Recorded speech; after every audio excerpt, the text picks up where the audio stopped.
Mr. Silent Channel. Kabanata 1281 hanggang 1290.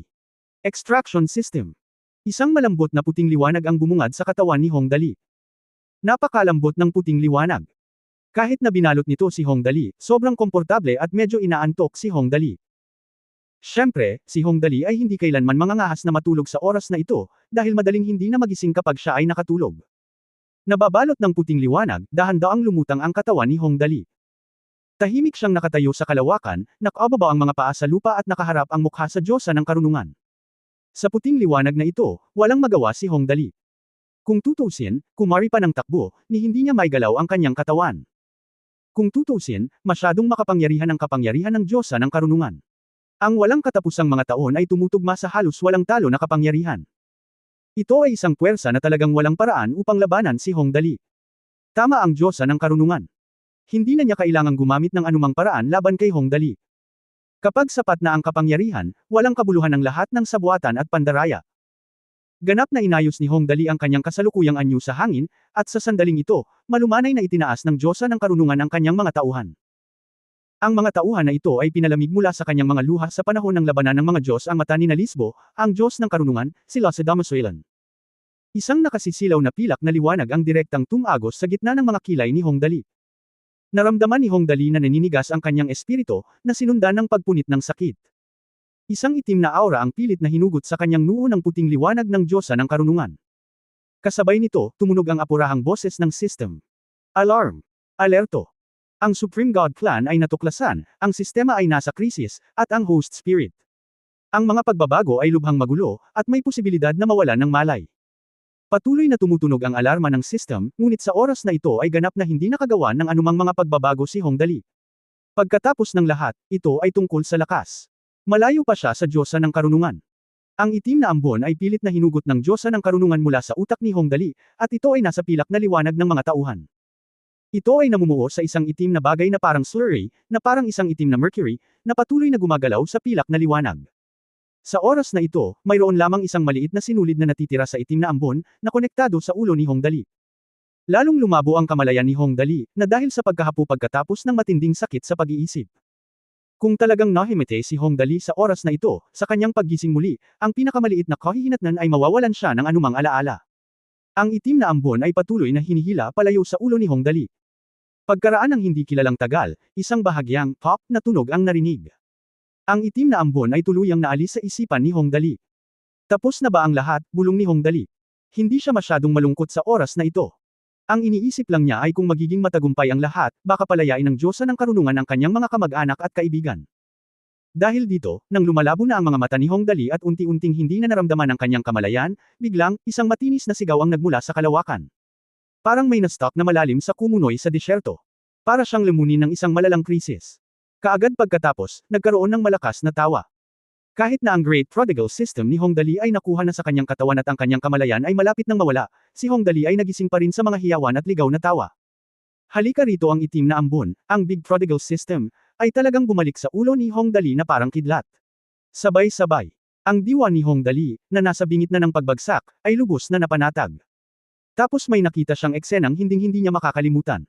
Ito ay isang kakaibang eksena. Maging si Hong Dali ay hindi inaasahan na magiging ganito ang mga bagay. Maging ang Diyosa ng karunungan ay hindi inaasahan ang ganoong aksidente, hindi naman nila ito kasalanan. Dahil halatang lampas sa imahinasyon ng lahat ang pinanggalingan ng ligaw na halakhak na iyon. Ito ay isang bola ng nakakatakot at kakaibang enerhiya, na kumakatawan sa kamatayan, kahinaan, katandaan, sakit, at iba pa, ang mga bagay na pinakakinatatakutan ng mga tao. Hahaha. Goddess of Wisdom, ang taong pinakamamahal ko, hindi mo akalain na maglalagay ako ng double seal sa katawan ng taong ito, tama ba? Kahit sinong makapagsasabi nito, kahit isang tanga, ay magagawa ko ang kanyang tunay na pagkatao. Ito ay walang iba kundi ang salarin na naging sanhi ng digmaan ng mga Diyos noong taong iyon, ang Diyos ng Hades sa kontinente ng Esolil, si Senlarodi na Recusta. Ikaw ay kasuklam-suklam na dyablo. Sa oras na ito, ang Diyosa ng karunungan ay napapaligiran ng itim na enerhiya. Siya, na noon pa man ay umiiwas at hindi pinapansin ang lahat ng nabubuhay na nilalang, ay halatang napakahina sa oras na ito. Malinaw, bilang isang kalaban para sa bilyon-bilyon at 10-10 bilyong taon, ang Diyos ng Underworld na si Senlarodi na Recusta ay napakalinaw tungkol sa kanyang lakas at kanyang mga kahinaan. Sa oras na ito, halatang pinipigilan ni Hades ang kanyang lakas. Kung hindi, paano kita malinlang, na laging kilala sa iyong karunungan? Ang enerhiyang katawan na nagkatawang tao ng Diyos ng Hades ay tumingin sa napakahinang Diyosa ng karunungan at tumawa. Siya ay tinataka ng Diyosa ng karunungan sa loob ng hindi mabilang na taon, at ngayon ay sa wakas ay nakapaghiganti na siya. Tuwang-tuwa siya at buong pagmamalaki na sinabi, "Oy, libu-libong taon na akong nagpaplano para sa araw na ito, at ngayon ay nakahanap na ako ng pagkakataon. Talagang hindi madaling matagumpay na magplano laban sa iyo, hahaha. Ikaw." Ang Diyosa ng karunungan ay nagngangalit sa kanyang mga ngipin sa puot at tinitigan ang enerhiyang katawan ng Diyos ng Hades, paano mo ito nasira? Ako ang naglagay ng selyo. Kung wala kang tulong, hindi ka makakatakas sa sarili mong lakas. Ha, speaking of it, ito ang swerte ko, kontrolado ni Pluto ang pangkalahatang sitwasyon. Alam niya na talagang imposible para sa Diyosa ng ipinagbabawal na karunungan na madaling lumabas, kaya't hindi siya nabalisa, dahil nagtanong ka, sasabihin ko sa iyo na walang problema. Sa simula, ang aking katawan ay ganap na nawasak mo, at ang aking katawan lamang ang naiwan. Ang walang kamatayang Diyos na ito ay tinatakan mo sa isang magulong oras at espasyo. Magulong oras at espasyo. Tao. Nagulat ang Diyosa ng karunungan nang marinig niya ito, imposible ito, paanong may makakapasok sa aking oras at espasyo? Oo. Hindi ako nang ahas na maniwala noong una. Noong una, akala ko ay isang tao ang sinasadya mong ilagay doon, ngunit nang maglaon ay nalaman kong hindi pala. Humalaklak si Pluto at sinabing, iyan ay isang babaeng nagngangalang Yeziling, well, isang langit mula sa cultivation plane. Not to mention, medyo maganda yung napili. Kabanata 1282 mga Diyos at Demonyo at Hongdali. Sa orihinal, ang taong tinutukoy ni Hades ay isang pangalan, ngunit nang marinig ni Hongdali ang pangalan, nanlaki ang kanyang mga mata. Ang kanyang pangalan ay Yeziling, siya ay isang babae, isang magsasaka, at isang pinili. Siya kaya ang asawa ni Kuya Tangzin. Damn it, kakaiba ba ang development ng mga bagay? Malinaw na ang Diyos ng Underworld, si Senlerodi Nerecusta, ay nasa napakagandang kalagayan sa oras na ito, at gustong ibahagi ang kanyang ipinagmamalaki na mga bagay sa iba, lalo na sa babaeng nasa harap niya na minahal at ipinaglaban niya sa buong buhay niya, ang babae ay nasa isang kakaibang kalagayan noong panahong iyon. Gusto niyang mamatay, ngunit ayaw niyang mamatay. Gusto niyang mabuhay ng mahabang araw, ngunit gusto niya ng mabuhay, ngunit gusto niya. Nakipag-chat sa kanya ng mahabang panahon at sa wakas ay hinikayat siyang mabuhay. Ito ay madaling maunawaan para kay Hongdali. Si Yeziling ay sapilitang kinaladkad sa Shire Field. Sa hindi malamang dahilan, hindi siya namatay ngunit sa halip ay pumasok sa space-time turbulence kung saan nakakulong si Hades. Gayunpaman, kahit na hindi siya namatay, hindi siya nakalabas. Mahal na mahal niya si Tangzin at hindi siya makalabas para hanapin siya, kaya gusto ko na siyang mamatay. Ito ay talagang isang napakagulong estado. Nagpatuloy si Hades, nakakatuwang sabihin na ang aking banal na katawan ay nawasak mo at hindi na maibabalik, ngunit ang aking banal na pagkatao ay nandoon pa rin. Dahil may pumasok, aariin ko siya kasabay nito, ipinangako ko sa babaeng iyon na tuturuan ko siya ng buhay na walang hanggan at nababalik ako at ilalabas ko siya sa sandaling magkaroon ako ng pagkakataon. Kung pumayag din siya, ngunit sinabi niya na ang pangalan niya ay Z, pinilit niya rin akong tulungan. Hanapin siya, hindi na kailangang palabasin siya, at hindi niya gustong lumabas. Ang babaeng ito ay may napakadedikadong relasyon sa lalaking iyon na nagngangalang Tangzin. Walang paraan na mai-inlove ako sa iyo. Ang Diyosa ng karunungan ay nagngangalit ang kanyang mga ngipin, patayin mo ako. Ama, paano ako mai-inlove sa iyo? Ito ay isang malungkot na kwento, ngumiti si Hades. Sa pagkakataong ito, hindi niya sinagot ang tanong, bagkus ay nagpatuloy siya sa pagsasalita tungkol sa kanya. Pagkatapos lumabas sa magulong daloy ng oras at espasyo, alam ko na maya-maya, sa iyong karunungan, malalaman mo, at pagkatapos ay lalapit ka sa akin. Wala akong katawan, at hindi ito sa iyo. Kalaban, ngunit hindi ako makapaghintay na mamatay. Mas mabuti na hindi ako lumabas. Oo, ang katawan ng tao, tama ba? Maswerte ako, tama. Sa pagkakataong ito ay naunawaan na ni Hongdali kung bakit nanghina ang kanyang katawan mula nang ipanganak. Ito ang Diyos ng impyerno. Kung nakabaon sa loob ng katawan, gagaling pa kaya? At maliwanag na hindi ito sapat, malayo sa sapat. Sinabi ito ng Diyos ng Hades at sinulyapan ang Diyosa ng karunungan. Sinabi, kung nalaman mong nakatakas ako, tiyak na gugustuhin mo akong mahuli.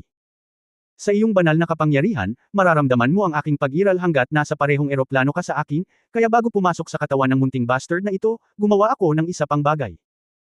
Nang sabihin ito ni Hades, ang katawan ng itim na enerhiya na kumakatawan sa kanya ay halatang ipinagmamalaki, espesyal na binuksan ko ang isang hiwalay na eroplano, at tinatakan ko ang lahat ng bagay sa eroplanong ito upang maramdaman mo ito.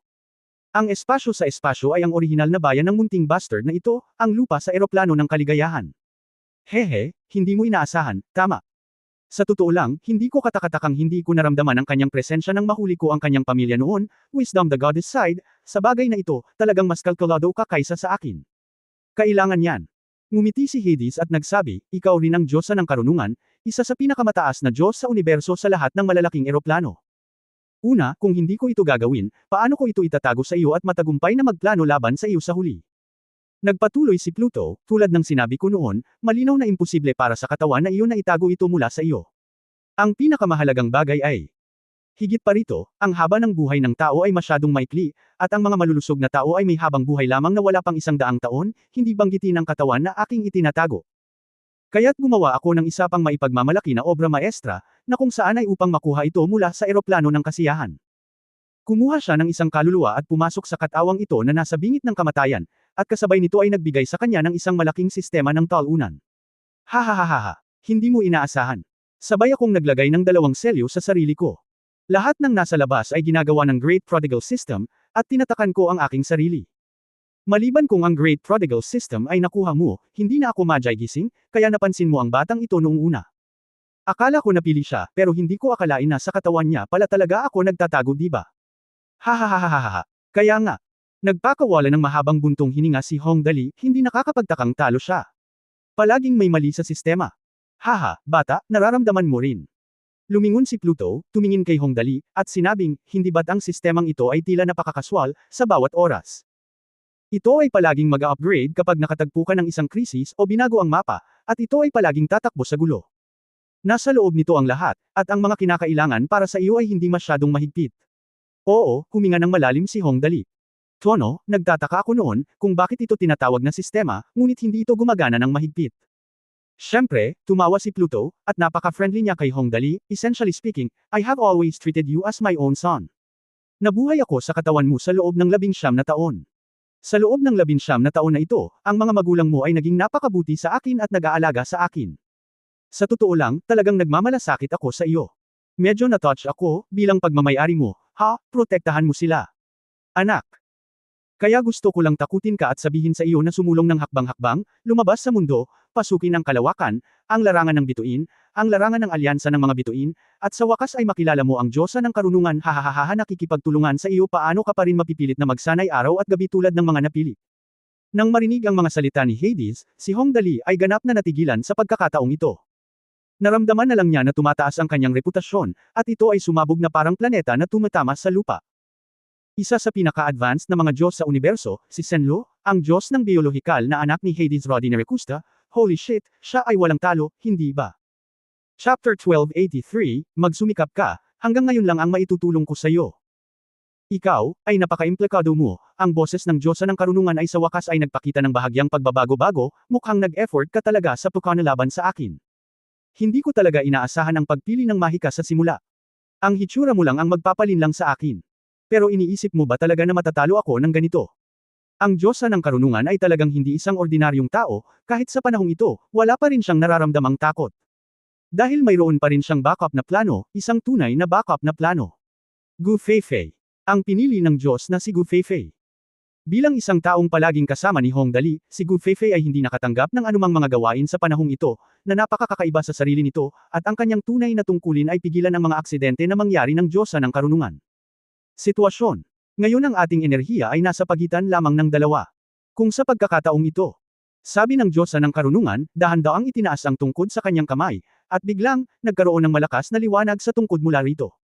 Ito ay kinunan sa kaguluhan ng oras at espasyo. Hindi, tumatawag siya ng mga reinforcement. Napabulala si Hong Dali, Gu Feifei, ang pinili. Ano? Matapos marinig ang mga salita ni Hong Dali, natigilan din si Hades. Nagkalkula nga siya ng maraming bagay, at pagkatapos ay nagawa niyang ganap na pigilan ang Diyosa ng karunungan, pinigilan siya at hindi siya makagalaw. Ngunit talagang hindi niya inaasahan na ang Diyosa ng karunungan ay maaaring ipatawag ang kanyang napili sa gayong mga kalagayan. Kapag ang pinili ay tinawag na pumasok dito at pagsamahin ang lakas ng Diyosa ng karunungan, ang lahat ng kanyang pagsisikap ay magiging walang kabuluhan, at siya ay muling mabubulok. Sayang naman at walang kawala ang Diyosa ng karunungan. Ito ay isang maling kalkulasyon pa rin, dapat sabihin na talagang napakaswerte ni Hong Dali. Sa itaas ng bituin ng bilangguan. Si Gu Feifei, na nananatili sa lahat, ay biglang naglabas ng kulay pilak na puting aura. Napakabanal at solemn na ng aura. Ang mga tao sa paligid niya kahit subconsciously gustong sambahin ang aura na ito. Unti-unting lumutang ang buong katawan ni Gu Feifei, at sa likuran niya, biglang bumukas ang isang pinto patungo sa kalawakan. Ang mga mata ni Gu Feifei ay naging puting liwanag. Ito ay dahil tuluyan na siyang nawala sa sarili matapos ipatawag ng Diyosa ng karunungan. Isang tanda na maaari lamang magsagawa ng mga utos ng Diyosa ng karunungan. Ngunit huwag kalimutan, sa gitna ng karamihan, mayroong isang tao na umabot sa antas ng demigod o kahit sa antas ng Diyos. Demon Lord Tangzin. Parang may aksidente. Nang makitang si Gu Feifei ay nasa isang malaking abnormalidad, si Tangzin ay huminga ng malamig, at pagkatapos ay hinampas ang pinto ng espasyo gamit ang isang mabangis na palad. Rumble, isang tunog na nakakabasag ng lupa. Ang pinto ng kalawakan ay biglang bumagsak sa ilalim ng palad ni Tangzin, at ang marahas na kaguluhan ay nagpabuga kay Gu Feifei 12 ng metro ang layo at tumama sa lupa ng malakas. Nang magising si Gu Feifei, nawala ang puting liwanag sa kanyang mga mata. Ay! Anong nangyari ngayon?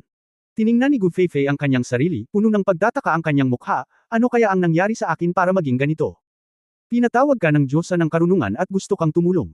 Tumayo doon si Tangzin. Ang tono ay napakawalang pakialam, ngunit ang gate ng kalawakan ay nawasak ko. Maayos na ang lahat ngayon. Kapatid na Tangzin, tanong ni Tang Moxon sa oras na ito, paano mo nalaman na ngayon lang humihingi ng tulong ang Diyosa ng karunungan? Napakasimple nito. Ngumiti si Tangzin, at pagkatapos ay mahinahong sinabi, sa lakas ng Diyosa ng karunungan, maliban kung makatagpo siya ng ilang panganib, tiyak na hindi niya tatawagan ang pinili upang tumulong. Mukhang dapat naligtas si Brother Hong sa loob, kahit na hindi tiyak na ang Diyosa ng karunungan ay malas sa pagkakataong ito. Haha, huwag kang masyadong mag-alala. Dahil dumating na ang Diyosa ng karunungan, ibig sabihin ay may nangyari na ang Diyosa ng karunungan. Ibig sabihin, humingi ng tulong ang Diyosa. Yao, ayan na. Pagkatapos marinig ito, sinabi ni Tangzin. Kung gayon, agad na gumaan ang pakiramdam ni Tang Moxon at ng iba pa. Si Tangzin ay talagang isang walang katulad na henyo na hindi kailanman lumitaw sa larangan ng paglilinang. Nagawa niyang maghinuhan ng napakaraming bagay batay sa ilang simpleng pagpapakita lamang. Ang pambihira ay napakalapit niya sa katotohanan.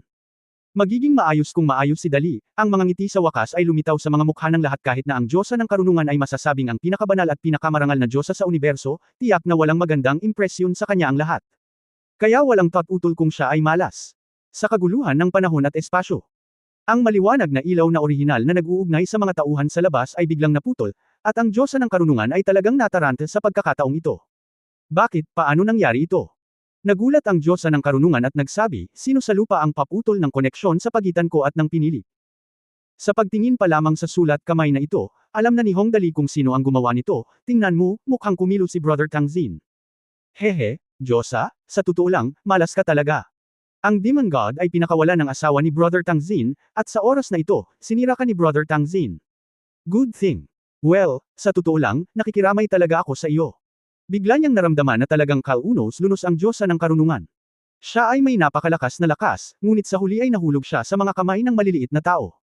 Hahaha. Parang totoo nga ang sinabi niya. Nag-iiba ang hangin at tubig, hahaha. Masayang tumawa ang Diyos ng Hades. Biglang bumalot ang kanyang black mist energy body sa Diyosa ng karunungan. Binuksan niya ang kanyang mga mata at sabay na tumawa ng malakas, Yalan, alam kong ang pinakadakilang kapangyarihan mo ay nagmumula sa iyong mga mata, kaya imposibleng buksan ang iyong mga mata, ha. Demonyo ka. Karunungan. Galit na galit ang Diyosa kaya nang inag ang kanyang katawan, siguradong pagsisisihan mo ito.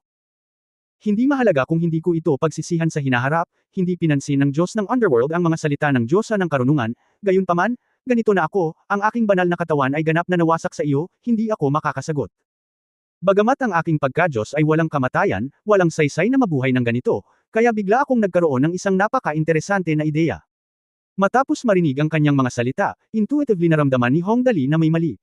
Hindi maganda. Oo naman, si Yu daw ay isang mabuting espiritu ngunit hindi isang masamang espiritu. Sa pagkakataong ito ay talagang masama, at ito ay napakasama pa rin. Kung mayroon mang bagay sa mundong ito na pinakakinatatakutan ngayon ni Hong Dali, iyon ang ginagawa niya ngayon. Natatakot siyang nakamasid habang lumulutang pasulong ng hindi mapigilan, marahan niyang niyakap ang hindi makagalaw na Diyosa ng karunungan, at pagkatapos ay pinagmamasdan ng kanyang mga kamay na nawala ng kontrol ay nagsimulang dahan-dahang haburin ang damit ng Diyosa ng karunungan. Kasabay nito, ang tinig ni Hades ay umalangaw-ngaw sa kaguluhan ng oras at espasyo, ha, anak, wala akong regalo para sa iyo, kaya bibigyan kita ng asawa. Gawin mo ang iyong makakaya, matutulungan kita hanggang ngayon. Kabanata 1284 na naiintindihan mo. Kung maaari, umaasa si Hong Dali na mahihimatay siya kaagad at maging vegetative state, dahil mas nakakatakot ang mangyayari kaysa anumang horror movie. Sayang naman at wala man lang siyang kalayaan. Hindi siya makagalaw noong siya ay kontrolado ng Diyosa ng karunungan noon, ngunit hindi pa rin siya makagalaw kapag siya ay kontrolado ni Hades lalo na't 19 na taon nang nagtatago si Hades sa kanyang katawan, at ang kanyang mga katangian ay masyadong magkatugma, kaya natural na mas madali siyang kontrolin. Inaasahan talaga ni Hong Dali na kontrolin din ni Hades ang kanyang kamalayan. Sa kasamaang palad, kitang-kita niya ang lahat sa paligid niya, at maging ang pandama ng kanyang katawan ay naging mas sensitibo. Ngayon sa wakas ay naunawaan na ni Hong Dali kung bakit kailangang patayin ng Diyosa ng karunungan ng Diyos ng Hades na ito ang matandang ito ay talagang napakasama. Hey, ngunit sa mga oras na ito, ang Diyos ng Hades ay patuloy na nanunuya, Yalan, ikaw pagkatapos sirain ang aking katawan, wala akong magagawa sa iyo, at wala akong iniisip tungkol sa iyo.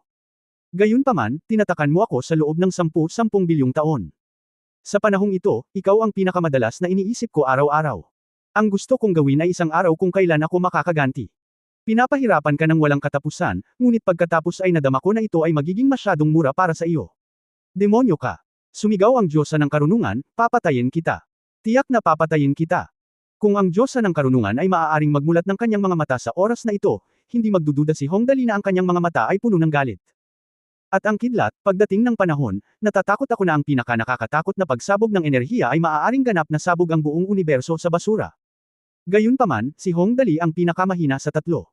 Ni ang Diyosa ng karunungan o ang Diyos ng Hades ay isang nilalang na maaari niyang iling. Ngunit kung tayo ay tapat, siya ang pinakamaswerte sa tatlo kayang pabagsakin ang pinakamataas na Diyosa sa lahat ng malalaking eroplano ng universo gamit ang kanyang mortal na katawan. Ang tagumpay na ito ay sapat na upang kantahin ng mga tao sa buong universo. Bagamat hindi iyon ang kanyang orihinal na intensyon, ang problema ay hindi magbabago ang resulta. Yalan, napakarangal at banal mo. Sa oras na ito, hindi nakalimutan ni Hades na patuloy na sirain ang diwa ng Diyosa ng karunungan, nabuhay ka ng 10 bilyong taon, at ang iyong katawan ay hindi kailanman nahawakan ng sinuman o ng Diyos, tama. Ngayon ay maaari mo lamang samantalahin ang aking anak. Ano ang pakiramdam? Ngunit huwag mag-alala, alam kong susunod ka na. Kahit anong gawin mo, hinding-hindi kita bibigyan ng pagkakataong ito. Matapos marinig ang sinabi ni Hades, talagang natakot ang Diyosa ng karunungan sa pagkakataong ito. Oo, tama iyan. Natatakot talaga siya dahil nakakaramdam siya ng kakaibang emosyon. Anong gagawin ko? Biglang nalungkot ang boses ni Pluto, wala na ang katawan ko at hinding-hindi na mako-condensed. I can only be this energy body. Sa madaling salita, mabubuhay pa ba ako? Hindi na mahalaga, 10 bilyong taon na akong tinatakan mo. Sa panahong ito, nainas ako na halos mabaliw ako. Pero dahil dito, hindi ko na alam na mabubuhay pa ako ngayon. Pero siguradong hindi na ako interesadong mabuhay ngayon. Maghiganti ka, kaya natural na hindi kita bibigyan ng pagkakataong ito ay gagamitin ko ang sarili kong divine power para tuluyang isil ang kapangyarihan mo para hindi mo mapatay itong mabait na anak ko. Demonyo ka! Gulat na gulat talaga ang Diyosa ng karunungan sa pagkakataong ito. Talagang hindi niya inaasahan na ang Diyos ng Hades ay handang sirain ang kanyang pagka-Diyos para masil ang kanyang kapangyarihan. Sa ganoong paraan, gusto man niyang maghiganti, hindi niya mahanap ang target niya. Ang Diyos ng Underworld ay naging abo, at pagdating ng panahon, hindi niya matatalo si Hong Dali. Kung gayon, ang pinakakahanga-hangang sandali ay malapit nang dumating, sabi ng Diyos ng Hades, na kinokontrol ang katawan ni Hong Dali upang ipagpatuloy ang kanyang planong paghihiganti. Sa oras na ito, hindi nakalimutan ni Hades na patuloy na paalalahanan ang Diyosa ng karunungan tungkol sa kung ano ang darating, speaking of which, medyo mahina ang katawan ni Dali noong una, at ang kanyang mga kakayahan sa lugar na iyon ay hindi masyadong mahusay.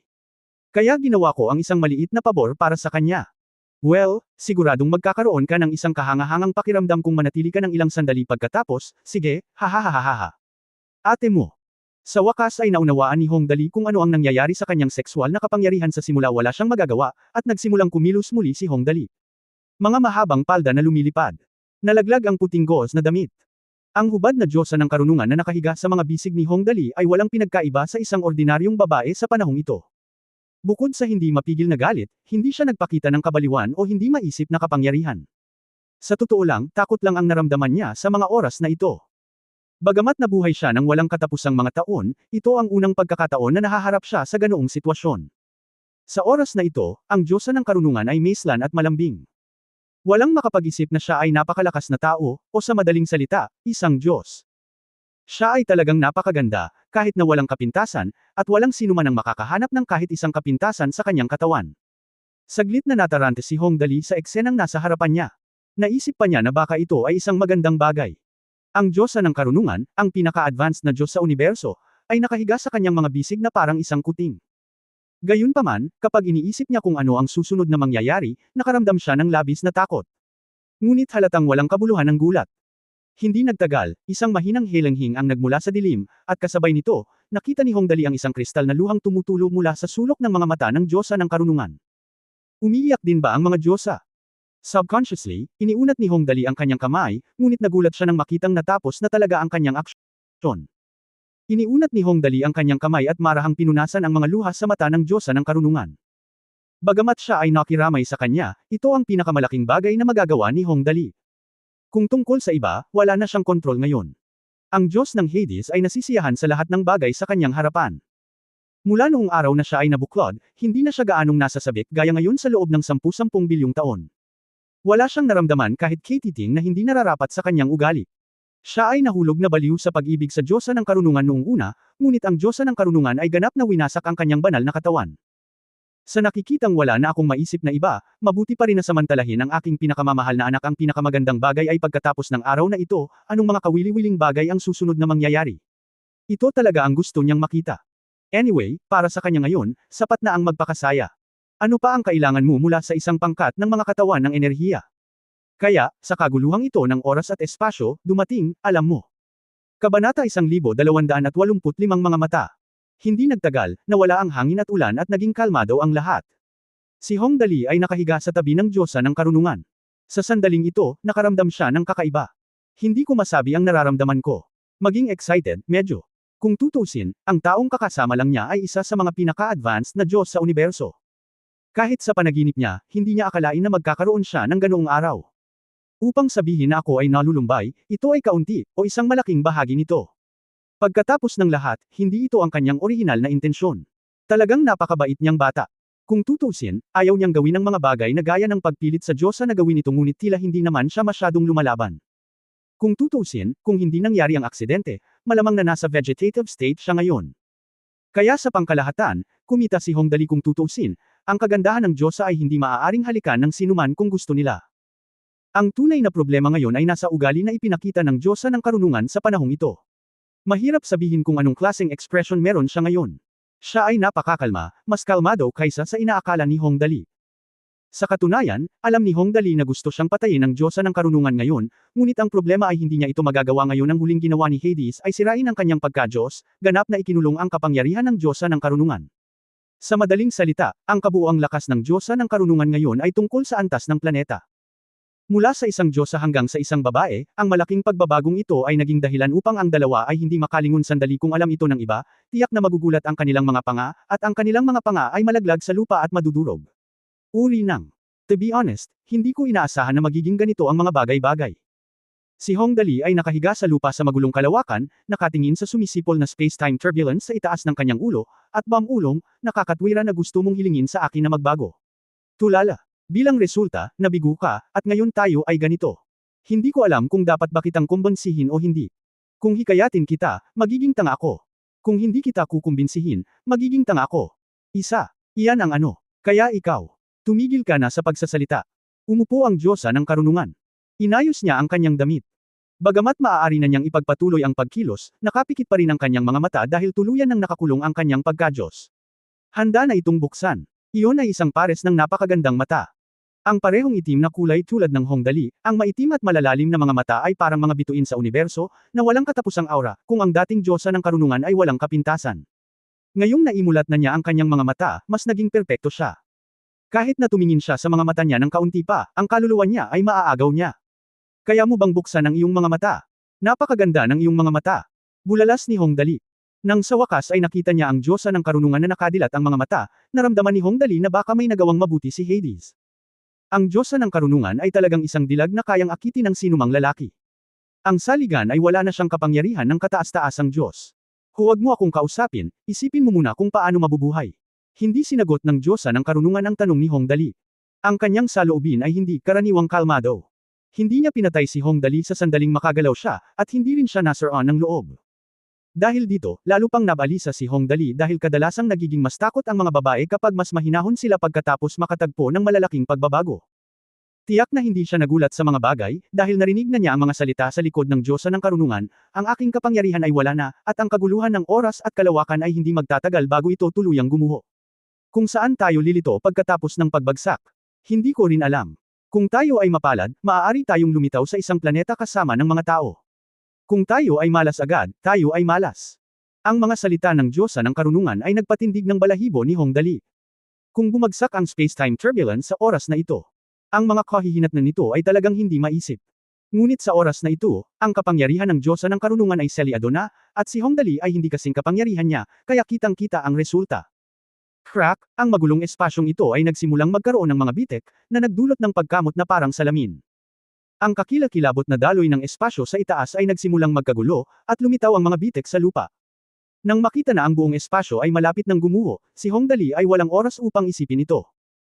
Ang gininto ang liwanag ay sumabog mula sa kanyang katawan, at ang Star Knight ay nag-transform sa pangalawang gear, at pagkatapos ay ganap niyang niyakap ang Diyosa ng Karunungan sa kanyang mga bisig, at pagkatapos ay isang dagandong na tunog ang tumunog, at ang magulong espasyo na nilikha ng Diyosa ng Karunungan ay ganap na gumuho at nabasag. Sa Prison Star, ang lahat sa pamilya Hong ay nakaupo ng magkakasama. Sina Hong Wigyu at Lan Roxy ay magkabalikan, nakatingin sa langit sa itaas ng kanilang mga ulo at huminga ng malalim. Kumuha ng tabako si Hong Wigyu at itinapat ito sa kanyang bibig, bumulong-bulong, "Roxy, sa palagay mo ba ay makakatakas ang pamilya natin sa sakuna na ito ng may malaking lakas? Siya ang Diyosa ng Karunungan, isa sa pinakamataas na Diyos sa universo." Sana, oo, lumuha ang mga mata ni Lan Roxy, at hindi na sigurado ang kanyang tono, ang swerte ng batang si Dali, ngunit sa pagkakataong ito ay masyadong malakas ang kanyang kalaban. Kung wala na siya, ako. Ako rin. Maniwala ka sa kanya, mapait na ngumiti si Hong Wigyu, ako ang kanyang ama. Tulad ng sinumang ama, ang pinakadakilang pag-asa ko sa buhay na ito ay ang maging pinakamahusay na background para kay Dali. Sa kasamaang palad, ang batang ito ay masyadong mabilis na lumaki. Malapit na ang oras, hindi ko na siya makakasabay. Haha! Sapat na ang ginawa mo, tumalikod si Lan Roxy, niyakap siya ng malumanay, at sinabing, kailangan itong gawin ng aking lalaki. Ang isang lalaking makatayo ng tuwid ay tiyak na hindi isang bata na madaling madapa. Hindi ba siya ang Diyosa ng Karunungan? Sa ating malakas na karunungan at swerte, walang mangyayari. Hindi ba sinabi ni Mr. Tang Xin iyon? Tiyak na may nangyaring hindi inaasahan sa loob, hindi inaasahan ng Diyos. Mga pampalakas. Sana nga, haha. Tumango si Hong Wigyu at biglang nagtanong, "Roxy, may magagawa pa ba tayo para kay Dali?" Ayokong magkaroon siya ng problemang alalahanin kapag bumalik siya. Ilagay na lang natin ang pundasyon para sa likuran, marahan siyang hinalikan ni Lan Roxy, ito ang ating misyon, at dapat nating gawin ito ng maayos. Sa kabilang panig, tumingin si Tang Moxen kay Tang Xin na nakatayo sa kanyang harapan, puno ng pag-aalala ang kanyang mukha, at nagtanong sa mahinang boses, "Mr. Tang Xin, sabihin mo sa akin, si Dali. Okay na ba? Kailan siya makakabalik?" Hindi sigurado si Tang tungkol dito. Umiling si Tang Xin at walang magawang sinabi, kung tutusin, ang kabilang partido ay ang Diyosa ng Karunungan. Kahit na talagang pumanig ang Diablo kay kapatid na Hong, hindi madaling gawing tagumpay ang pagkatalo. Ngunit naniniwala ako na sa pamamagitan ni Hong sa karunungan ng aking kapatid, dapat kong maprotektahan ang aking sarili. Kung kailan ako makakabalik, ang masasabi ko lang, teka. Sister Xiaoyi, tumingin si Liang kay Ling Xiaoyi na may labis na pag-aalala sa mukha. Sinabi, "Young Master, maaari mo bang iligtas ang araw mula sa panganib sa pagkakataong ito?" Kung ang isang mabuting tao tulad ng Young Master ay talagang nakatagpo ng isang bagay na kapaspalad. Huwag kang mag-alala, pagpapalain ang Young Master at magiging maayos ang lahat. Wala ring nagawa si Ling Xiaoyi. Alam kung ano ang sasabihin, maaaliw lang siya sa ganito sa huli, ngunit wala siyang tiwala sa kanyang puso. Para naman kay Li Nianwei, tahimik siyang nakaupo sa isang sulok at patuloy na nagdarasal para kay Hong Dali, nagdarasal na makabalik siya ng ligtas. Ang lahat sa planeta ng bilangguan ay nag-aalala tungkol kay Hong Dali, at ang ating alibughang si Hong Dali ay talagang hindi patay. Saan ang lugar na ito? Hindi alam ni Hong Dali kung gaano katagal siyang nawalan ng malay, ngunit sa wakas ay nagising siya at sinabing, mukhang hindi masama ang kapaligiran. Hindi pa ako dapat patay. Kabanata 1286 na mundo ng dalawang tao. Sa oras na ito, si Hong Dali ay nasa isang platform na hindi masyadong malaki. Ang platapormang ito ay purong natural na batong plataporma, ang lupa ay natatakpan ng lumot, may pool sa dikalayuan, at may kagubatan na hindi masyadong siksik sa paligid. Sa likod niya, may maliit na burol, 12 metro lang ang taas. Sa oras na ito, hawak ng Diyosa ng Karunungan ang kanyang tungkod at nakaupo sa isang bato sa paanan ng burol upang magpahinga. With her Godhead sealed, ang Diyosa ng Karunungan ngayon ay halatang madaling mapagod.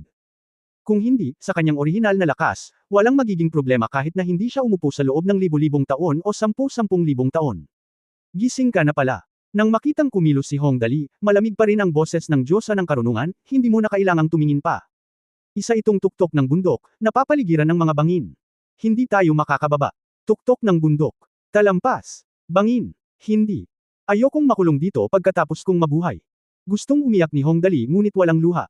Bagamat napapaligiran siya ng isang babae na masasabing pinakamaganda sa universo, siguradong hindi kasing ganda ng inaakala niya ang makulong dito at makasama. Napabuntong hininga siya, Ate Goddess hindi ba ibig sabihin na habang buhay tayong dalawa ay dapat makulong dito?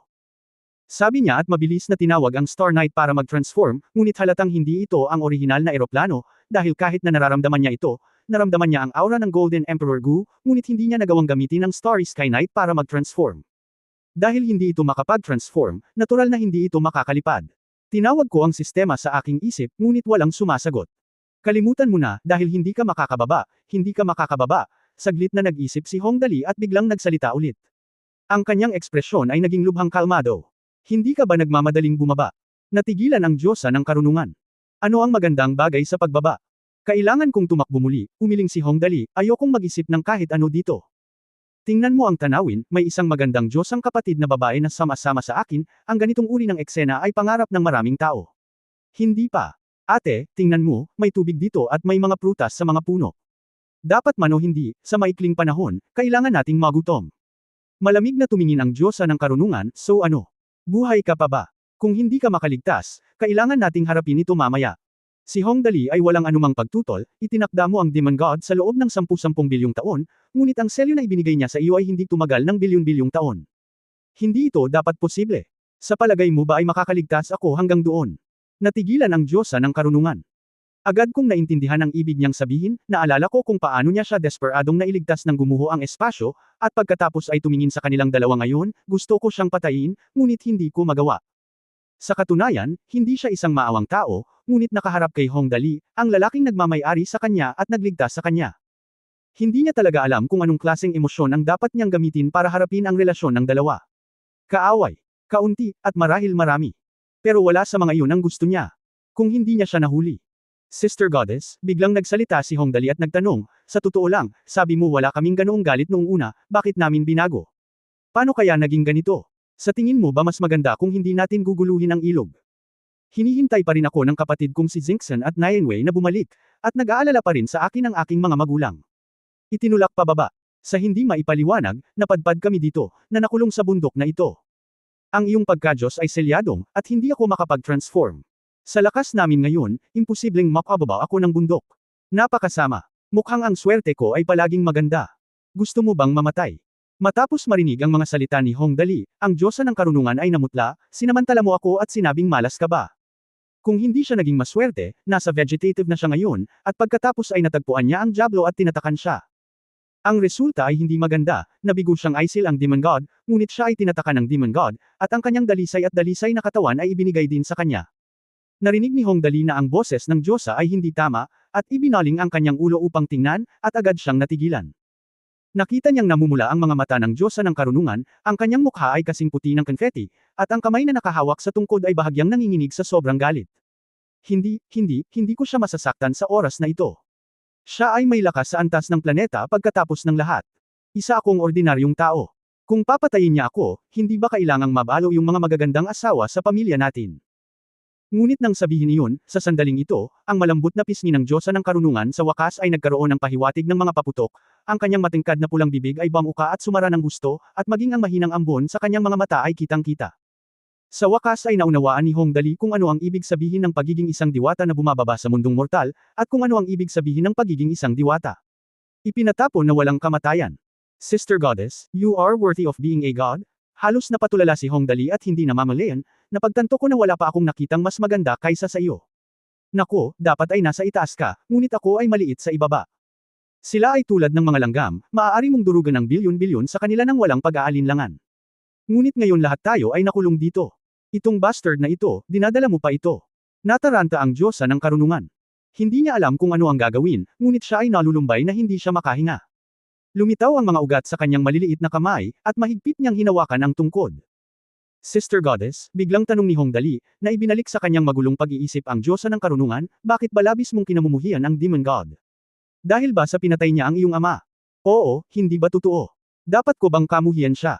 Ang Diyosa ng karunungan ay huminga ng mahina at sinabing dahan-dahan, kung may pumatay sa iyong mga magulang, kapuputan mo ba siya? Oo, syempre, tumanggo si Hong Dali at sinabi. Ngunit kung napupuot ka sa kanya, kaya bakit gusto mong simulan ang digmaang ito sa eroplano?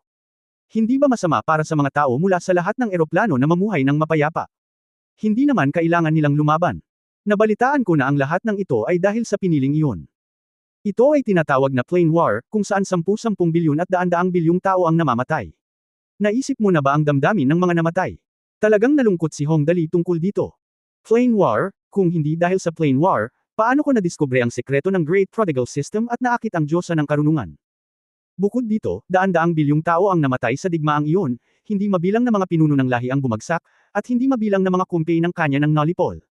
Nakakaawa ang Diyosa ng karunungan. Napatay ang kanyang ama, kaya hindi ba nakakaawa ang mga namatay sa plane war? Hindi ko sinimulan ang digmaan sa eroplano, hindi ito inamin ng Diyosa ng karunungan, huwag mong sisihin ang lahat sa akin. Hindi mo sinimulan. Sa pagkakataong ito ay si Hong Dali naman ang nagulat, kung gayon, ano ang nangyayari? Kabanata 1287 Isang halik ng mabuting kalooban. Tungkol sa tanong na ito, gusto talaga ni Hong Dali na tanungin ang Diyosa ng karunungan mula sa unang pagkakataon na nakilala niya ito. Sapagkat kung titingnan ang katangian ng Diyosa ng karunungan, o ang banal na katangian, hindi siya mukhang isang taong kukunin ang buhay ng tao para sa ipinagkaloob. Kung tutuusin ay parang napakabait niya na makikita sa katotohanang hindi muna siya nagpakamatay nang magkita sila. Kung siya talaga yung tipo ng lalaki na walang pakialam sa buhay ng tao, malamang hindi na talaga siya makakabalik. Flamer War. Napangiti ang Diyosa ng karunungan. Medyo pagod ang boses niya sa mga oras na ito.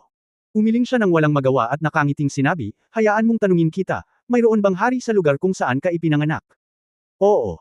Natigilan si Hong Dali, at walang malay na naglakad, papalapit sa Diyosa ng karunungan. Nang tumingin ng mas malapit, sa wakas ay naunawaan ni Hong Dali ang ibig sabihin ng nakamamanghang kagandahan. Matapang na umupo si Hong Dali mga 2 talampakan ang layo mula sa Diyosa ng karunungan at nagsabi, ang aking bansa ay tinatawag na kaharian ng langit. Walang hari, ngunit ang kahulugan ay magkatulad. Tinatawag ko siyang misteryosong tiyuhin, hehe. Ang aking misteryosong tiyuhin ay isang mabuting tao. Siya ay medyo matalino, may mabuting puso, at maganda ang pakikitungo sa akin. Oo, tumanggo ang Diyosa ng karunungan, at pagkatapos ay nagtanong, mayroon bang masama? Mga opisyal, sa iyong bansa, naunawaan ni Hong Dali sa sandaling ito, naiintindihan ko ang ibig mong sabihin. Ang sabi mo kahit gaano pa kagaling ang mga nasa itaas, natatakot sila na kung malayo sila ay may mga opisyal na malayo sa kanila na gumagawa ng mali, di ba? Hindi nakakalimutan ni Hong Dali ang opisyal ng aso na nakilala niya sa Earth, na nakulong ang lahat sa nayon at nang ahas pang barilin ang misteryosong tiyuhin. Ito ay totoo para sa lupa, pabayaan ang walang katapusang malawak na universo. Napakatalino mo, at madali kang kausap. Ang Diyosa ng karunungan ay labis na nasisiyahan dito. Sa tuktok ng bundok na ito. Hindi ako makakababa, kung may makasalubong akong tanga. Iyon ay talagang nakakabigo. Hindi siya natatakot na patayin si Hong Dali, ngunit paano naman pagkatapos patayin si Hong Dali? Wala na akong lakas at mag-isa lang ako dito. Hehe, Ate Diyosa, maling sinisi kita noon. Naisip ko na kahit na ikaw ay isang Diyos, ikaw ay isang masamang Diyos na hindi sineseryoso ang buhay ng tao, sabi ni Hong Dali. Nang hindi pinapansin ng Diyosa ng karunungan, lumapit talaga siya at hinalikan sa pisngi ang Diyosa ng karunungan. Ikaw. Nagulat ang Diyosa ng karunungan, at ang kanyang katawan na sa wakas ay kumalma na ay nagsimulang manginig ng husto. Kunin ang staff at ipagsapalaran ang iyong buhay kasama si Hong Dali. Dahil dito, napagtanto din ni Hong Dali na medyo nadala siya at sumisigaw na tumakbo palayo. 5 o 6 na metro na ngayon ang pagitan ng dalawa. Bagamat hindi nang ahas na dumaan si Hong Dali, ang Diyosa ng karunungan ay nasa kawalan din. Sa ganoong kaikling panahon, o kahit ilang araw, ako ay sinamantala ng mapahamak na kasuklam-suklam na lalaki na ito na pumatay ng 1,000 espada, at ang kanyang mukha ay namutla bilang isang kumot ng ilang sandali. Nangangatol ang kanyang mga pilak ng ngipin habang ang kanyang maladyamante na mga luha ay pamatak na parang mga patak ng ulan, at sinabi niya, ikaw na walang hiyang lecture, nang ahas kang insultuhan ang aking kainosentehan. Ikaw at ako ay hindi magkatugma. Hindi, halos nanginginig ang mga kamay ni Hong Dali. Shake off, sa totoo lang, isa itong magiliw na halik mula sa aming pamilya. Nangangahulugan ito na gusto naming magkaroon ng isang relasyon sa iyo. Ito ay upang gamaan ang kapaligiran. Ito ay ganap na walang ibang kahulugan. Talaga. Gaano katalino ang Diyosa ng karunungan, hindi niya masabi kung totoo o mali ang mga sinabi ni Hong Dali. Mayroong iba't ibang lahi sa universo. Sa kaibahan, mayroong iba't ibang mga kaugalian. May magyayakapan muna kapag nagkita, may makikipagkamay, at may diretsyong aakyat para halikan ang instep ng babae kapag nakilala nila ang babaeng gusto nila.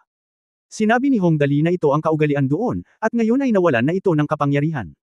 Paano mo masasabi ang pagkakaiba ng Diyosa ng karunungan? Ito ay ganap na totoo. Ito ay tungkol sa pag-ibig at pagiging magalang. Ito ay mas totoo kaysa sa totoong pera. Mariin na tumanggo si Hong Dali, ang kanyang puso ay tumitibok. Huwag kang mag-alala tungkol sa mga detalyeng ito. Siya nga pala, kapatid na babae, tumingin si Hong Dali dito. Tumingin sa langit, mabilis niyang binago ang paksa, medyo gabi na. Saan tayo matutulog ngayong gabi? Sino ang matutulog sa iyo? Nadama ng Diyosa ng karunungan na hindi siya nagalit gaya ngayon sa 10-10 bilyong taon na kanyang nabubuhay, at ang kanyang mga mata ay napuno ng luha. Hindi ko na sana siya papansinin, ngunit nang maalala ko na ang aking kainosentehan ay nabahira ng masamang tao sa aking harapan, ngunit muli niya akong iniligtas, ako ay wala ng magawa, at ang aking magagandang mata ay bahagyang nakapikit, at ang mga luha ay hindi napigilan sa pag-agos. Hong Dali, hindi kita pakakawalan. Mangyaring batiin ang iyong sarili ngayong gabi. Sinabi niya, ang kanyang mga tauhan ay tumama sa lupa, at isang pilak puting liwanag ang sumikat. Sa isang putok, sa likod nilang dalawa isang kuweba ang sumabog mula sa maliit na burol, na naging pansamantalang tirahan niya. Holy shit, Sister Goddess, magagamit pa ba ang iyong mga tauhan? Sandaling natigilan si Hong Dali, at pagkatapos ay nagtanong ng walang laman, maaari mo rin bang buksan ang isang silid para sa akin? Sinabi niya ito, ngunit biglang nakita ang mukha ng Diyosa ng karunungan na mapatla tulad ng papel, na may mapupungay na mga mata na makikita sa mga sulok ng kanyang bibig, ang kanyang mga suso ay humihingal ng matindi, nakaupo na naka-cross-legged sa yungib, tulad ng isang jade fairy. Ate Goddess, nasugatan ka ba? Nagulat si Hong Dali at sumugod sa kuweba nang walang pakialam sa kahit ano paman. Gayunpaman, bago niya marating ang pasukan ng kuweba, narinig niya ang malakas na sigaw ng Diyosa ng karunungan, huwag kang pumasok. Ay okay lang. Okay lang. Talaga. Gumaan ang pakiramdam ni Hong Dali nang marinig niyang ayos lang ang Diyosa ng karunungan. Sa pag-iisip tungkol sa Diyosa ng karunungan, hindi siya malubhang masasaktan ng isang maliit na bagay, ngunit medyo na-curious ako, kung gayon, bakit ka nagsusuka ng dugo? Karamihan sa enerhiya ng aking mga tauhan ay naubos ng Diablo. Ginamit ko lang ito ng pilit, at ang lakas ko rin. Ang regression ay napakatindi. Ipinikit ng Diyosa ng karunungan ang kanyang mga mata at patuloy na inaayos ang kanyang paghinga, magpahinga ka lang saglit. Sa pagkakataong ito ay naunawaan na ni Hong Dali. Sa madaling salita, ang Diyosa ng karunungan ay orihinal na may lakas na 10,000, ngunit ngayon ay mayroon na lamang siyang 10,000. Ito ay naging 0.0001. Ang sandaling ngayon ay itinuturing na isang superpower display. Ito ay tulad ng isang kotse. Maaari lamang itong tumakbo ng 100 milya ngunit maaari lamang magmaneho ng 500 milya. Paano ito magiging mas mahusay? Basta ayos lang, medyo nakahinga ng maluwag na sabi ni Hong Dali, sumungot, at nakangiting sinabi, kung gayon, sa labas na lang ako matutulog magdamag. Wala namang tao sa bundok na ito, kaya hindi ako natatakot na may dumating para humingi nito. Ang munting buhay ko. Sabi niya dito at tumingin ulit sa paligid. Sa nakamamanghang taluktok na ito, na may mga biglaang bato, namumulaklak na mga bulaklak, mga punong may kulay, at umaagos na mga bukal ng bundok, ito ay tila isang fairyland sa lupa. Sayang naman, gaano man kaganda ang fairyland, ano ang magagawa nito? Nag-iisa at hindi sikat, ano ang pagkakaiba nito sa bilangguan? Sa pag-iisip nito, nawalan siya ng interes at may malungkot na mukha na nagsabi, kapatid na Diyosa, sa palagay mo ba ay mas mabuti kung hindi tayo mag-away noong una? Uuwi ako upang yakapin ang aking asawa at magkaanak, at ikaw ang iyong kataas-taasang Diyos, at hindi tayo makikialam sa ilog. Gaano kasaya ngayon? Sa isang lugar kung saan ang mga ibon ay hindi tumatae. Habang nagsasalita siya, naupo siya sa lupa at biglang nagsabi, namimiss ko na ang mga asawa ko, mga magulang ko, at ang mga barkada ko. Sayang. Kabanata 1288, ay pangako na hindi papasok sa butas. Si Hong Dali ay isang napaka-emosyonal na tao. Hinihintay pa rin siya ng kanyang mga kamag-anak at kaibigan doon, ngunit hindi na siya makakabalik. Do you hate me very much? Gusto mo ba talagang bumalik? Narinig ng Diyosa ng karunungan ang pagkabigo sa mga salita ni Hong Dali. At sa hindi malamang dahilan, bigla siyang nakaramdam ng pagkabalisa. Hindi ito nangangahulugan na mayroon siyang nararamdaman para kay Hong Dali, ngunit naramdaman niya na ang binata sa kanyang harapan ay kahit papaano ay hindi masyadong nakakainis. Ang Diyosa ng karunungan ay bumulong-bulong, sa orihinal na mundo, ikaw ay malaya at madali, ngunit ngayon ay wala ka nang magagawa dito. Ni hindi ka makakalabas sa tuktok ng bundok. Nabigo ka ba? Oo, sobrang nabigo, sabi ni Hong Dali. Umiling siya na may pilit ng ngiti at sinabing, sa totoo lang, okay lang na pumunta dito. Ang susi ay hindi tayo makakababa. Kung hindi tayo bumaba, hindi natin malalaman kung saan ang lugar na ito, at hindi tayo makakahanap ng paraan upang maibalik ang iyong mahiwagang kapangyarihan. Napaka-depress, di ba? Napaupo siya sa lupa, blanko ang isip niya. Medyo hindi komportable na walang magawa. Ang pinakatrahedya na bagay sa mundo ay ang mga tao ay nabubuhay ngunit pinaghiwalay sa dalawang mundo.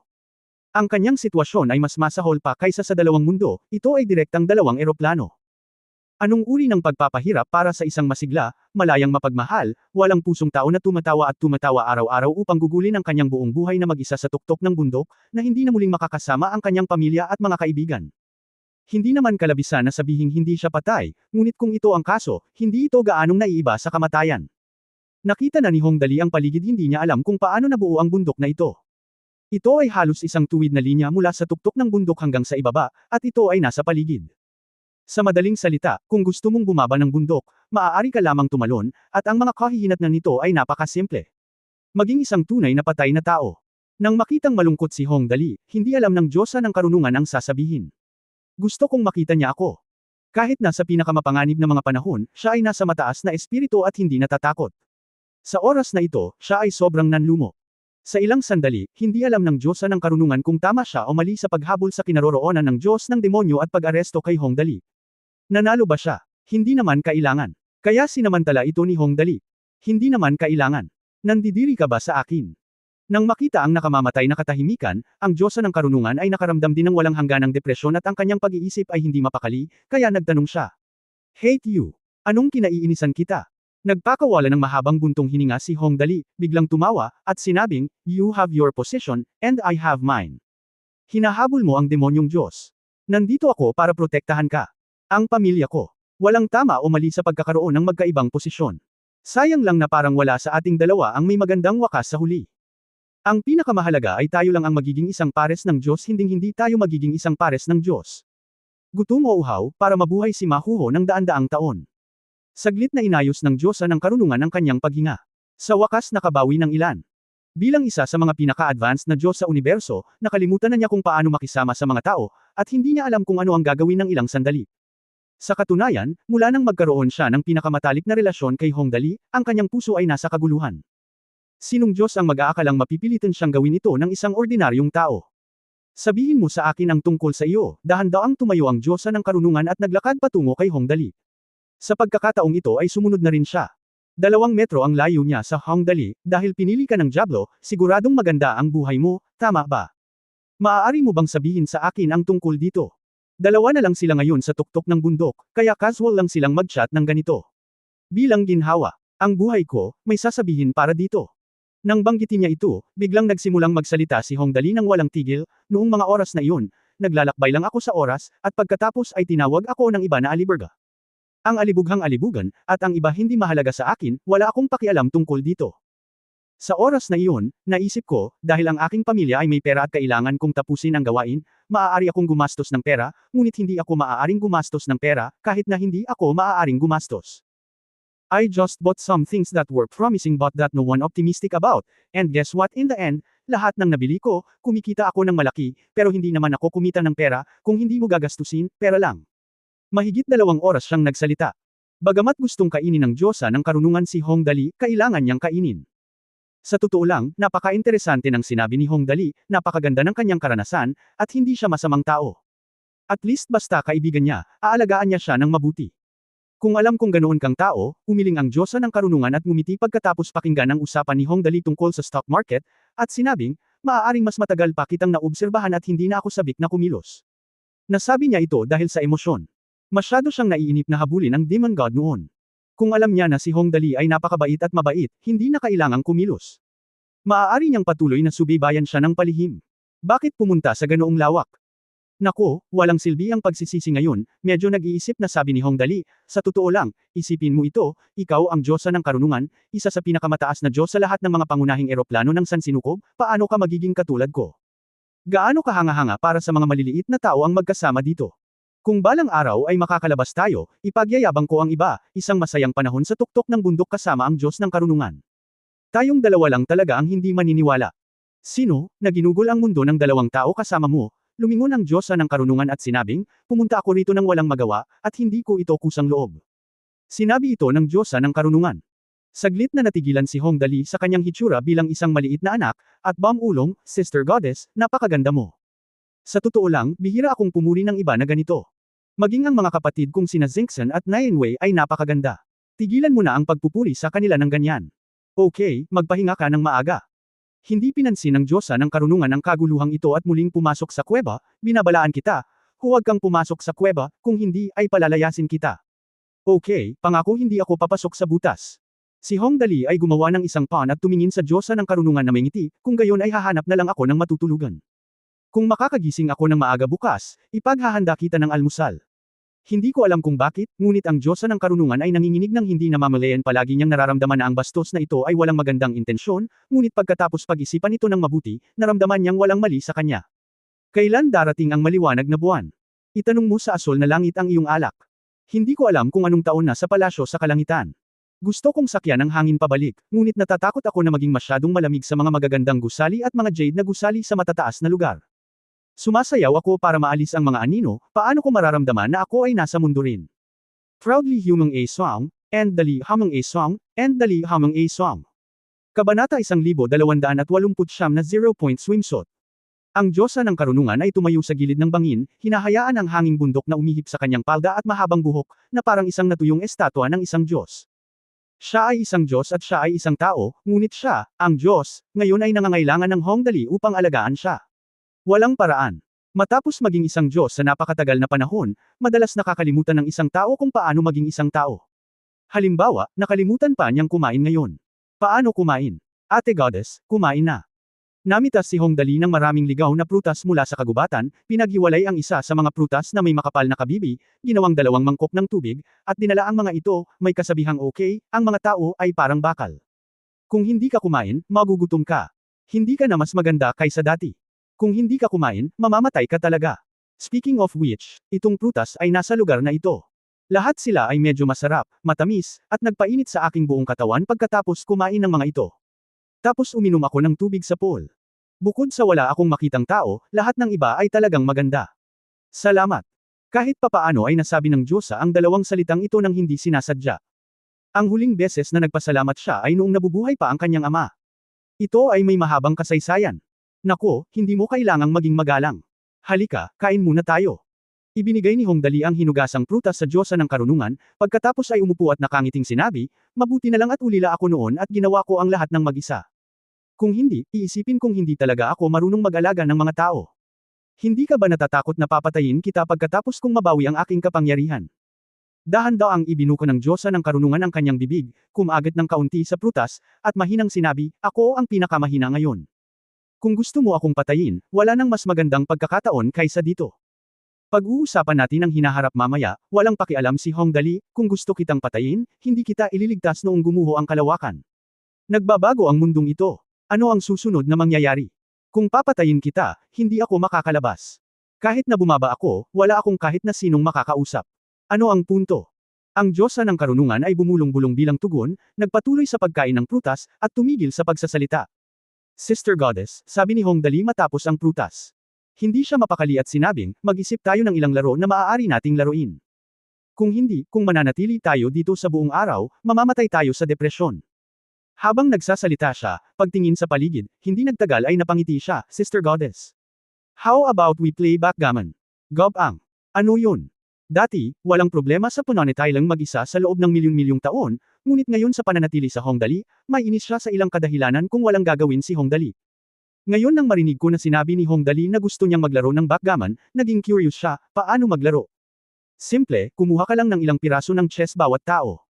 Hanggat ang iyong mga piraso ng chess ay maaaring konektado sa 5, ikaw ay mananalo. Ang mga patakaran ng backgammon ay napakasimple. Simple, casual itong ipinakilala ni Hong Dali, kung gaano katalino ang Diyosa ng karunungan, at mabilis na naunawaan ang mga patakaran. Pagkatapos, nanlumo si Hong Dali. Sa unang round, nanalo ang Diyosa ng karunungan. Sa ikalawang round, nanalo ang Diyosa ng karunungan. Ang pangatlo, panalo pa rin ang Diyosa ng karunungan. Wala nang paglalaro, iba na ang laro natin. Nababaliw na si Hong Dali. Nanlumo si Hong Dali na nakalimutan niya kung sino ang nakaupo sa tapat niya ang Diyosa ng karunungan. Ang paglalaro nito sa kanya ay hindi humihingi ng kamatayan. Maglaro tayo ng pebbles. Tuwang-tuwang sinabi ni Hong Dali, talagang magaling ako dito noong bata pa ako. Oh, bahagyang tumugon ang Diyosa ng karunungan. Pagkatapos ng 10 minuto, wala nang saya, nababaliw na si Hong Dali. Nanlumo si Hong Dali kaya nakalimutan niya kung sino ang taong nakaupo sa tapat niya ang Diyosa ng karunungan. Daan-daang milyong taon na siyang nagsasanay, at ni hindi niya magawang pamitik ng bato. Maaari kang lumiko. Kalimutan mo na, masyado kang makapangyarihan. Hindi kita matatalo. Maliligo na ako. Ngumuso si Hong Dali. Nakipaglaro siya sa Diyosa para lang ma-depress. Natabunan siya ng mabahong pawis sa kakaluto niya kaya ang sarap na lang maligo. Oh, hindi ito masyadong inisip ng Diyosa ng karunungan. Ang paliligo ay isa sa mga gawain ng tao. Siya ay isang tunay na Diyos. Hindi kailangang maligo ang mga Diyos. Dahil dito, mabilis siyang sumigaw, tinakpan ng kanyang mga kamay ang kanyang mga mata, at galit na sinabi, Hong Dali, ano ang ginagawa mo? Sa oras na ito, hinubad na ni Hong Dali ang kanyang sando at tatanggalin na sana ang kanyang pantalon. Kakaibang sinabi niya, haborin mo ang iyong damit. Paano ka maliligo nang hindi naghuhubad ng damit? Ikaw bastard, bakit ang walang hiya mo? Ang Diyosa ng karunungan ay labis na natakot kaya't hindi siya naglakas loob na ibaba ang kanyang mga kamay at tumalikod, paano mo tatanggalin ang iyong damit sa harap ko? Wala ka bang lakas ng loob na patayin ka? Tapos hinihiling mo sa akin na maligo nang hindi hinuhubad ang aking damit. Sinabi ni Hong Dali na may depressed na mukha, talaga, ang babaeng iyon ay nasa tabing dagat sa aking bahay. Lahat sila ay nakasuot ng 3-point swimsuit, at ang mga lalaki ay nagsusuot ng 1-point swimsuits.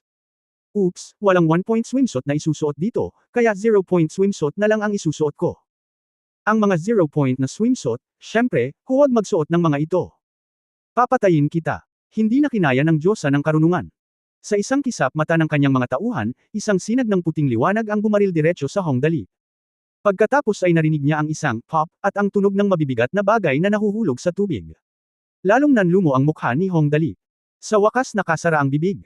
Ang lalaking ito, bumantong hininga ang Diyosa ng karunungan.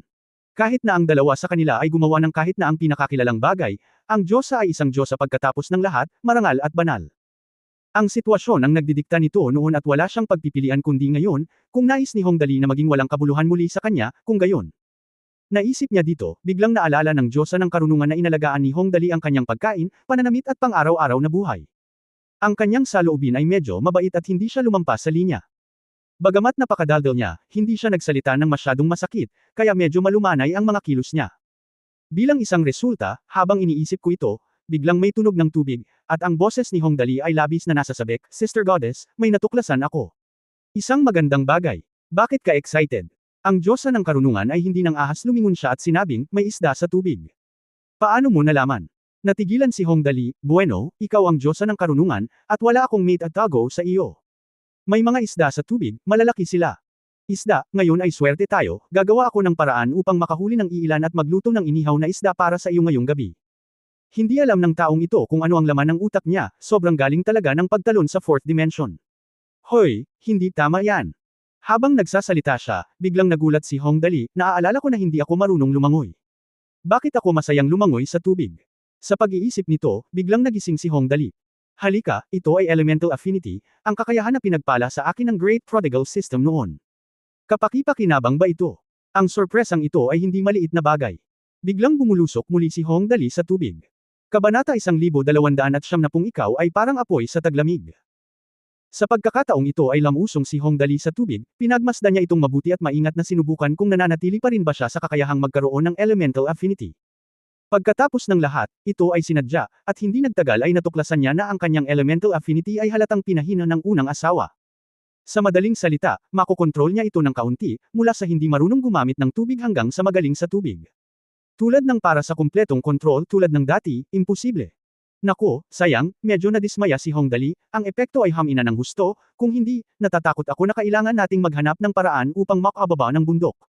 Ito ay malamang na hindi ka makakababa sa bundok na umaasa sa elemental affinity, ngunit kung ano ang iniisip ni Hong Dali, kung ang elemental affinity at kapaki-pakinabang, kung gayon ang mga kaibigang hayop ay dapat na may pakinabang din.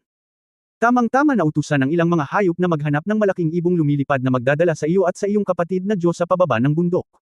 Ngayon ay tila walang gaanong pag-asa ang pagkakaugnay sa mga elemento ay hamina, at marahil ay hindi gaanong posible na makipag-usap sa mga hayop. Ito ay marahil ay halos hindi magagarantiya na ang mga hayop ay hindi aatake kapag nakita kanila. Nako, nakakaabala, patuloy na kinakamot ni Hong Dali ang kanyang buhok sa tubig, Lola, paano tayo makakababa ng bundok? Ito ay talagang nakakagulo. Nag-isip siya ng matagal ngunit hindi niya moari kung paano bababa sa bundok. Ngunit sa huli ay nakagawa ako ng ilang magagandang pagtuklas ang paghuli ng isda ay talagang madali. May inihaw akong isda sa gabi, ha. Wow! Si Hong Dali ay mabilis na umahan sa tubig, bumantong hininga ng may kasiyahan, at nakangiting sinabi, Sister Goddess, I'm back. Ang balita ay hindi masyadong maganda, ngunit hindi rin ito masyadong masama ops. Hawak niya ang isa sa kamay niya. Nagpupumiglas pa rin sa kanyang mga bisig ang malalaking isda na nahuli sa tubig. Sa sandaling ito ay lumabas sa tubig, ito ay tiningnan ng Diyosa ng karunungan ng ilaw ng tungkod ay lumiwanag, at ito ay ibinagsak muli sa tubig. Pagkatapos, nagpupumiglas. Sa mahabang panahon, nakaramdam ng panlulumo si Hong Dali. Hindi mahalaga na siya ay pumasok sa tubig ng mag-isa, ang susi ay tumakas ang isda. At lumabas sa tubig. Pinunasan ang mga patak ng tubig sa kanyang buhok, ngumiti si Hong Dali at umiling, sinabi, "Oh, bakit ka nahihiya? Sa mundong ito, ang mga tao ay ipinanganak na hiyubot-hubad. At saka, nandito pa ba ako? Ano ba ang suot mo? Dalawa lang tayo sa lugar na ito, isang lalaki at isang Diyosa. Pero hindi na kailangang maging ganito ang lamig ng damit ko, ang lamig naman ng kapatid kong babae, di ba? Gabi, ano ang dapat kong gawin kung nilalamig ang aking nakababatang kapatid?" Dumating ang isa pang sinag ng liwanag, at mabilis na umatras si Hong Dali sa tubig, nagalit ang babaeng Diyosa. Wala talagang magawa si Hong Dali sa gabi. Medyo malamig sa tuktok ng bundok noong araw. Sa gabi ay malamig sa simoy ng gabi, at si Hong Dali ay nanginginig sa lamig. Siya ay may pangkaraniwang pangangatawan, at lahat ng mga katangian ay 100 at kabilang sa kategoryang pangkalusugan, ngunit hindi magandang bagay ang maging sobrang hangin at malamig kung tutuusin. Sa totoo lang, gustong-gusto niyang haborin ang ari niya at patuyuan, ngunit natatakot siya na kapag ginawa niya iyon ay talagang sipain siya ng Diyos ang kapatid sa oras na iyon, malamang hindi niya ito sisipain sa tubig kundi diretso sa ilalim ng bundok, at may mapatay. Kalimutan mo na, hayaan na natin. Ngumuso si Hong Dali, maaasa lang si Lola sa pampainit ng katawan ng tao. Sigh. Palagi siyang inaantok na tao, ngunit alam niya rin na ang pagtulog na may basang damit na tulad nito ay lubhang mapanganib. Hindi biro ang sipon sa tuktok ng bundok na ito, ang iba't ibang kakayahan na ibinigay sa kanya ng Great Prodigal System ay walang katapusan na hamina, at mahirap sabihin kung ang kanyang pangangatawan ay magkakaroon ng palaging buong katangian na 100. Sa sandaling mangyari ang isang aksidente, ito ay papatay ng mga tao. Katulad ka ng taglamig na iyon. Oshi. Isang apoy, ang nagliliyab na liwanag ay nagliliwanag. Oshi. Ang hukay ng aking puso. Si Hong Dali ay hindi nang ahas na matulog, kaya't kumakanta lamang siya ng malakas upang maibsan ang kanyang antok. Mula sa A Fire in Winter, hanggang sa Passionate Desert, at sa wakas hanggang sa Furry Works Easily Cold, ang buong katawan ay nanginginig at nanginginig habang kumakanta ay talagang nakakaawa hanggat maaari. Sa sandaling ito, ang boses ng engkanto ni Mao Miao, ang Diyosa ng karunungan, ay mahinang pumasok sa kanyang mga tainga. Hindi ito maaaring maging mas maganda sa pandinig ni Hong Dali, tumigil ka sa pagkanta, kakilakilabot. Wala pa akong narinig na kumakanta nang hindi kasiya siya. Pumasok ka, pumayag ka ng maaga na maghanap ng isang sulok sa iyong sarili kapag pumasok ka, at hindi ka pinapayagang lumapit sa akin, kung hindi, hindi ka na muling papasok. Sister Goddess, napakabait mo. Sobrang naantig si Hong Dali kaya tumakbo siya papasok sa kuweba, nanginginig. Pagpasok ko sa kuweba, nalaman ko na bagamat ang kuweba ay pansamantalang nilikha ng Diyosa ng karunungan, babae rin ang Diyosa ng karunungan. Ang isang bahagyang halaga ng banal na kapangyarihan ay ginamit upang lumikha ng isang pangkalahatang layout sa yungib. At least may mga kama para sa pagpapahinga at iba pa. Ilang. Kung tutuusin, hindi na kasing lakas ng dati, kaya kailangan pa niyang humiga kapag natutulog. Sa oras na ito, ang Diyosa ng karunungan ay nasa kadiliman, nakadamit ng puti na parang diwata, na halos nakasabit sa lupa ang mahabang pilak na buhok. Ang liwanag ng buwan ay sumasalamin mula sa lupa at lumiwanag sa kanyang bahagyang maputlang pisngi. Sa oras na ito, ang kanyang buong katawan ay napuno ng isang banal na aura. Maging si Hong Dali ay nadama na ang oras na itinulak niya siya noon ay parang panaginip. Sister Goddess, you are so beautiful. Hong Dali sniffed at dali-daling humanap ng sulok para mag-squat at gumuhit ng mga bilog. Pwede naman dito na lang ako, hehe, basta may mahigan, wala akong hiniling na kahit ano. Hay! Aniya at pasimpleng humiga, na hindi man lang nakakaramdam ng anumang hinaing. Magpahinga ka ng maaga. Ipinikit ng Diyosa ng karunungan ang kanyang mga mata at mahinahong sinabi, huwag kang mag-alala, wala akong gagawin sa iyo. Ang kanyang mga salita ay tila nakikipag-usap sa kanyang sarili, ngunit si Hong Dali ay naantig sa puntong naantig, basta ang alam ko ang Diyos ang kapatid na babae ay ang pinakamahusay. Sa oras na ito, dalawa lang ang tao sa kuweba, isang lalaki at isang babae. Lalo na't silang dalawa ang nagkaroon ng pinakamatalik na pakikipag-ugnayan noon, lalong naging malabo ang kapaligiran pagkatapos ng katahimikan. Ang Diyosa ng karunungan ay hindi pa nakaranas ng ganoong karanasan. Kahit na siya ay isang Diyos, ang kanyang espiritu ay magulo pa rin. Sa huli, mahina siyang umungol, ang tunog ng kasaganaan ay tumakas sa walang laman na pinto at ginulo ang mundo. Ang panaginip ay malamig at ang mga utang sa pag-ibig sa aking buhay ay marami. Kung maghintay ka sa buhay at kamatayan, at maghintay para sa paglago. Nagulat na sabi ni Hong Dali, Sister Goddess, kaya mo rin bang kantahin ang Furry Works Easily Cold? Makinig ka sa kinanta mo kanina, sinulat ko lang pala. The goddess of wisdom took it for granted, it's a very good song that makes you so sad. Hindi nakakagulat na sinabi niya iyon. Ang kanyang boses sa pag-awit ay malutong tulad ng mga patak ng mga perlas na nahuhulog sa isang jade plate, at ang himig ay tahimik. Parang boses mula sa labas ng mundo, nililinis ang kaluluwa ng mga tao. Hindi kalabisan na sabihin na si Hong Dali ay nakakita ng napakaraming tao sa kanyang dalawang buhay. Bukod kay Li Nianwei, wala na sigurong makakalaban pa sa kanya sa pagkanta. Kaya lang, mas malamig ang boses ng Diyosa ng Karunungan, habang si Li Nianwei ay naglalaman ng emosyon. Iba ang artistic conception ng kanilang pagkanta, at hindi masabi ni Hong Dali kung kaninong boses ng pagkanta ang mas gusto niya. Siyempre, hindi na mahalaga ang mga ito. Sa wakas ay nakatulog si Hong Dali sa gitna ng pag-awit ng Diyosa ng Karunungan. End of this chapter.